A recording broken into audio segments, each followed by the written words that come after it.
Today we're taking the Moto Guzzi for a ride in the rain. Seems like I always ride in the rain. We've got to take the Guzzi in for its first service. So it's getting an oil change, valve adjustment, all that good stuff. And that's about 35 minutes away. And I'm going to jump on the bike and we'll head there now.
Well, after riding in the rain up here yesterday, I'm back to pick up my 2020 Moto Guzzi V85 Travel after its first service at our local Moto Guzzi dealer.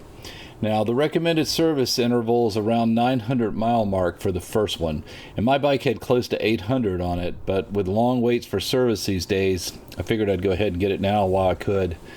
So, as you can see, there's a long list of items they inspect, but the big things are the fluids and the adjustments. So, what did they do?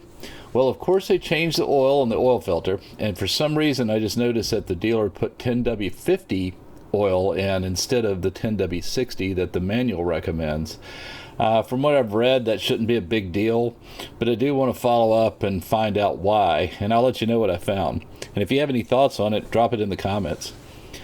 Now, the next thing was the gearbox oil and the final drive oil. And I've heard from some viewers that some bikes have left the factory with insufficient levels, so it's good to change those fluids as soon as you can. I can't confirm or deny it, but it's better be safe than sorry. They also did a valve clearance adjustment, which is good to check after the break-in. The rest is just overall inspections, which at 800 miles should be fine. I have heard about bolts being loose, and since my V85 is covered in yellow marks showing where the bolts are supposed to be, I feel pretty good that they're tight so far. The only other issue I had was a missing pin in the hinge of my pannier. That's covered by warranty as the travel comes with panniers, so that part is being back ordered, and it may be weeks before I get it, but it is ordered. All in all, at my dealer in Tennessee, USA, the cost was $367.18. So my ride home is going to be great. 73 degrees Fahrenheit, that's about 23 degrees Celsius, and it's going to be sunny. And in the next video, I'm going to review the rain gear that kept me dry on the ride up without breaking the bank.